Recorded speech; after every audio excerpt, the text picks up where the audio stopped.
everybody. Welcome to this bonus action. I don't know why I always feel like I have to do a take. Like, I love it though. It's so great. Is it great?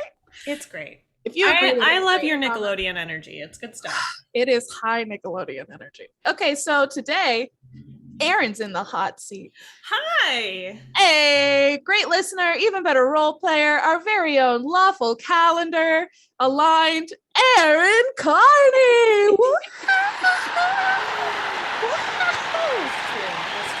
It's true. For the folks at home who don't understand what the alignment of lawful calendar is, do you want to give them a brief TED Talk about it? Yeah. So, welcome to my TED Talk. Let me hang on. So, no. Anyway, so back in the olden days of D&D, there were these things called alignments, where you could either be good, evil, or neutral, and then also at a cross section, you could be chaotic or lawful. So like or neutral. Or neutral. Yeah. So if you were like chaotic good, that's essentially like big pirate energy, more or less. You go and you like think of mostly yourself, but then occasionally you'll do something like altruistic, and it's cute and touching.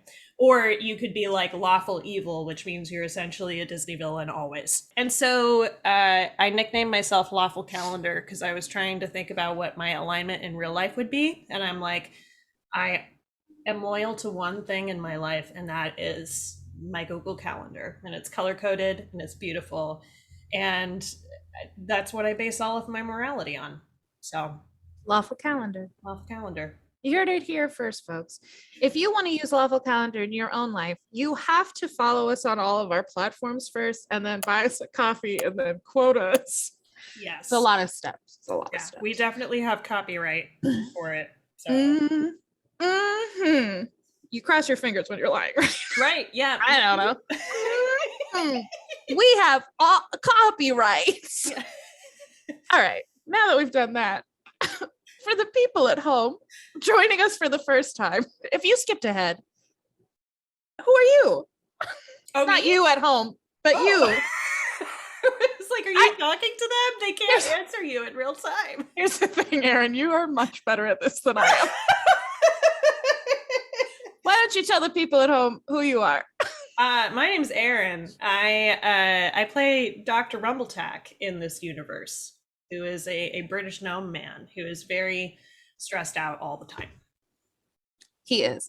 Also, I forgot to be like, we're going to do an interview with Erin, and we're going to ask her questions super fast, even though the super fast part has not really been applicable to any of it. Happened. Like, it's always been like, okay, super fast, and then it just slows. Like, please expand on all of your answers. We do want to know. All right, Erin, coffee or tea?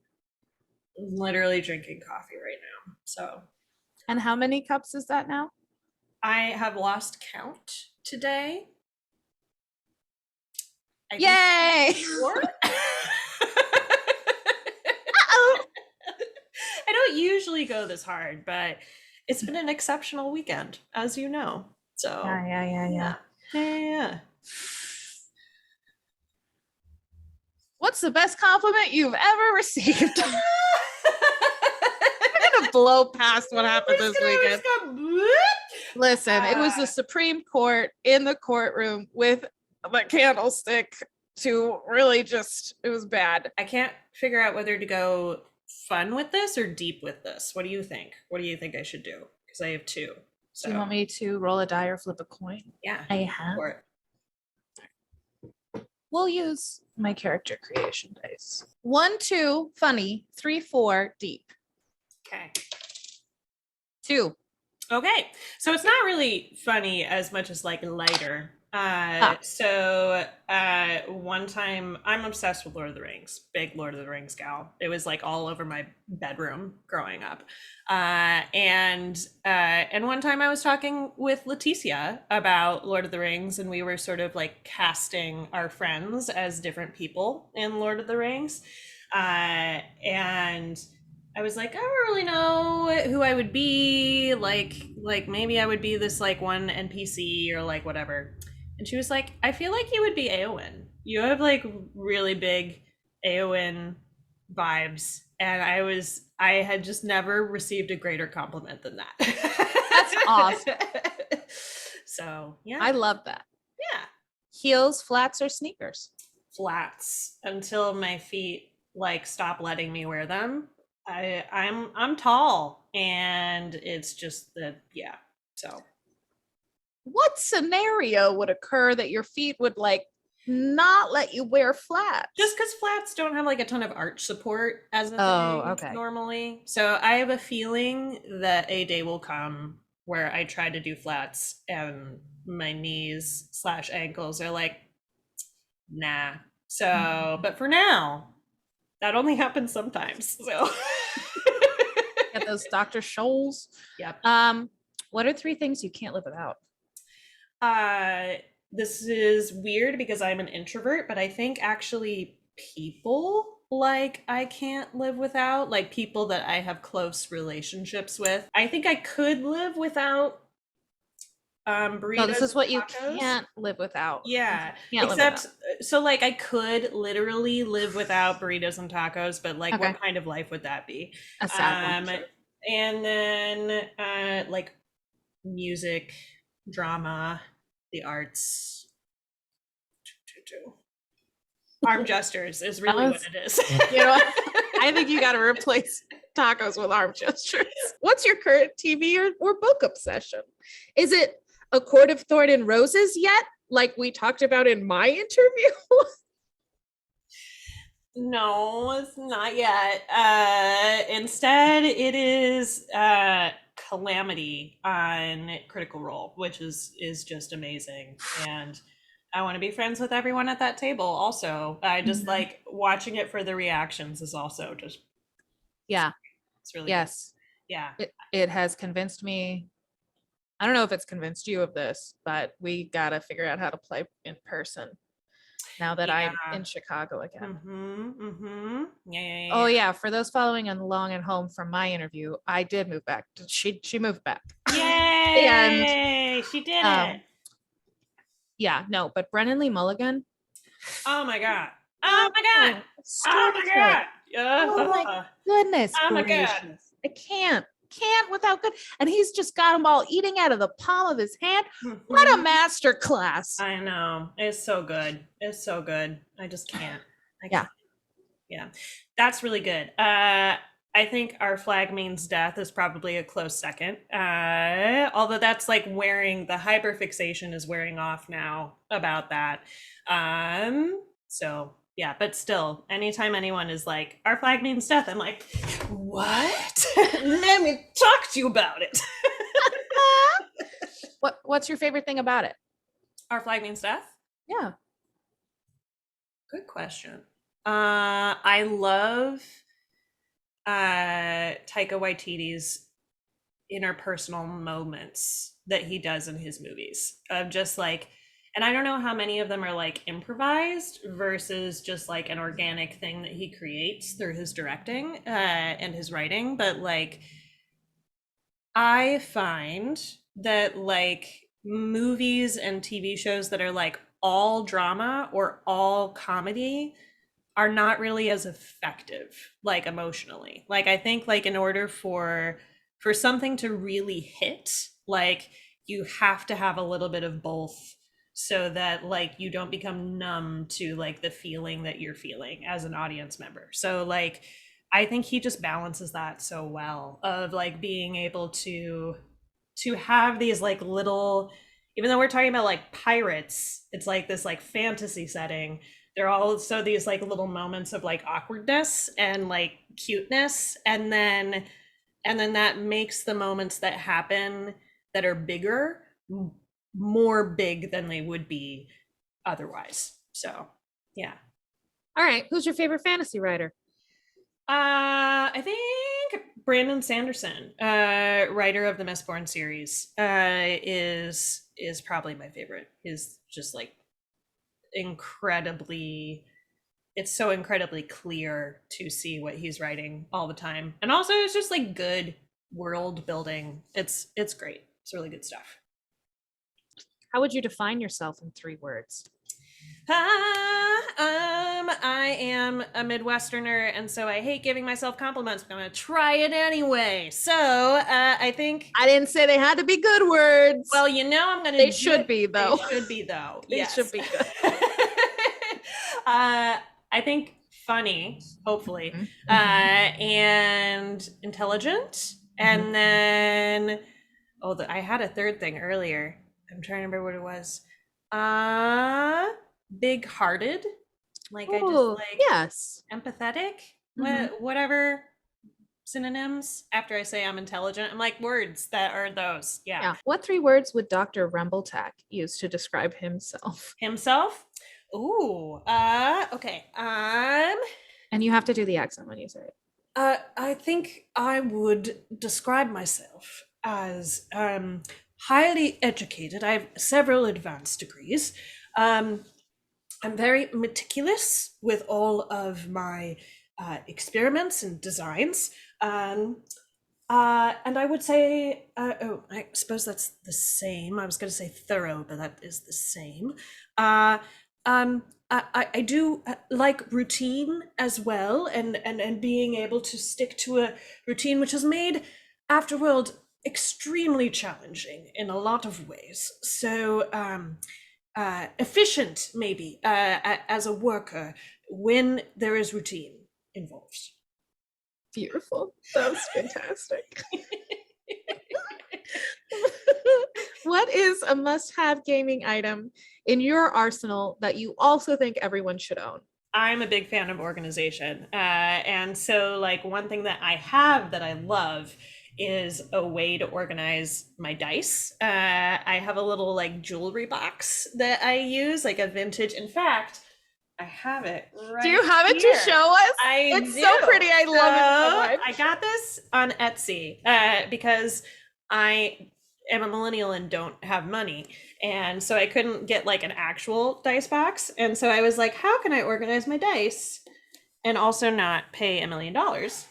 And I did this, just like vintage 70s jewelry box, but with all the dice instead. It's a little bulky, so it's hard to like carry to places if you're doing in-person D&D. But if you're carrying a whole bunch of shit anyway, just like throw it in there. So I much prefer that to dice bags, just because it's a lot easier to like see where everything is. What is one thing you wish you knew at age 19?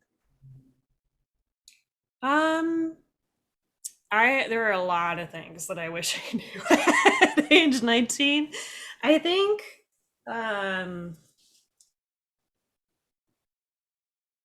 I have anxiety and depression, and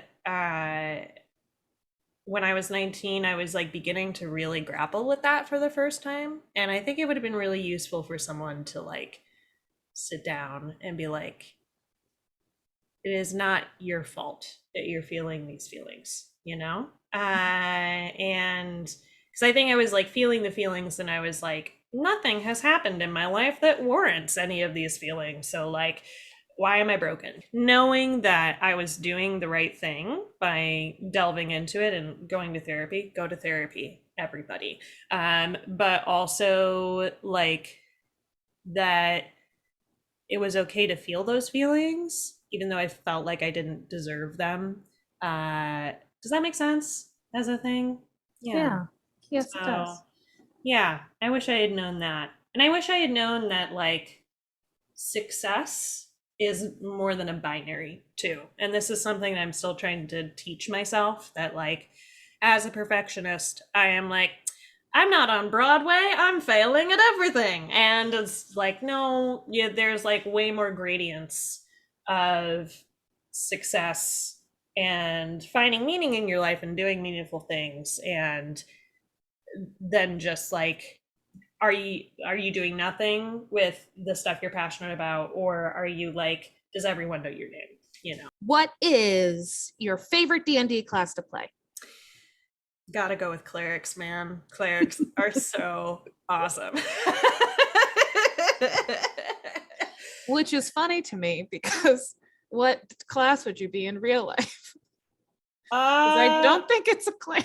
no, I think I would Would you be probably a cleric? be. I think I would probably be a bard in real life, right? Oh, yeah, yeah, yeah. Okay, yeah. Just because I sing so much anyway. What do Hmm. you think I would be in real life? No, Bard feels right.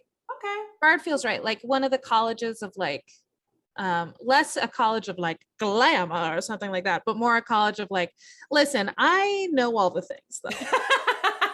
I'm gonna roll you a persuasion check, but if you wanted history or arcana, they'd all be the same score. Like I feel like you'd be one of those bards, you know? Yeah, I'd be like, oh yeah, like in this version of this edition of this thing. Yeah. Yeah, it'd be like a bard who borders on a wizard, but it's just like, Ooh. more fun maybe, or maybe a bard wizard combo. I could see Ooh. that for you. Ooh. Wow. Second best compliment I've ever received. Thank you so much. You're welcome. You're welcome. What like is your favorite thing about Afterworld or doing Afterworld or this whole endeavor? It can be about either Afterworld itself, the story, Mhm. and doing this experience of unfinished business as a group. Hmm. Yeah, that's what it is. It's okay, Afterworld and then unfinished two-parter. Uh-huh. I, Uh-huh. I didn't write it down like that. I should Um, have. the thing I love the most about the world is the I can't think of any word other there's a better word for this, but like the color of it. Like it's really easy to see in my brain. Oh, And like yay. it's so I love like the mash of like Mad Max and Wild West and future stuff of it. Like I love in my brain seeing like the futuristic like sci-fi buildings and then also like the random nightmares that hopefully we'll never have to ride because that would be real bad. Yeah, no, I just love the neonness of Mm-hmm. it. Also, you do such a good job creating it and like Oh, thanks. creating threads for us to pull. And I feel really bad every time you're like, and here is this really interesting place and this really interesting NPC. And we're like, la la la la la la la. Like, go in the opposite direction. And I don't notice it in the moment, but then later I'm like, oh, dang it. Yeah. My second favorite thing to that though is when you're like la la la la la, and then one of you will be like, "Oh, NPC that delivered me a glass of water. What's your name and entire family history?" And I'm like, "Hold on." What I love most about working with the group is there's a lot of things I like. One thing that I've really liked as I have been like going back and watching the episodes that Megan has been putting together is seeing our relationship as friends grow over time. Like the first episode, like we're all like real shy, which is like not us as a friend group. Like, and then like as we go farther along, I like seeing the chemistry of the group kind of increase. So that's cool. Erin, thank you so much for letting me interview you. Thanks for interviewing You're me. you're much better at it than I am, I think. You did great. You did so Thanks. great. Yeah. But you do an excellent job Thank you. just always across the board. Also, I love your shirt. It's very cute. I just want to Thanks. shout out that cute shirt. Hmm. And thank you guys for joining us for this bonus action, getting to know us all a little better. Remember, you're champions, you're scholars, and you have great boobs. Tune in next week for an episode of Unfinished Business Afterward.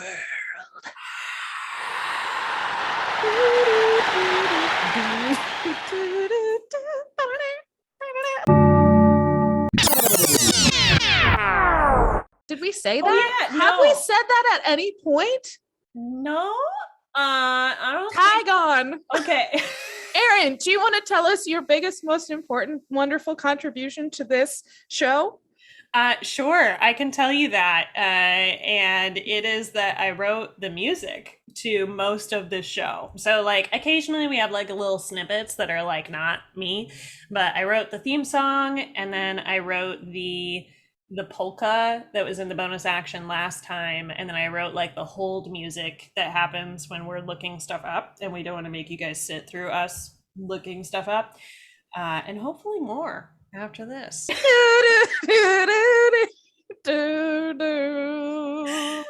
Gong. See you next time, guys. Bye. Bye.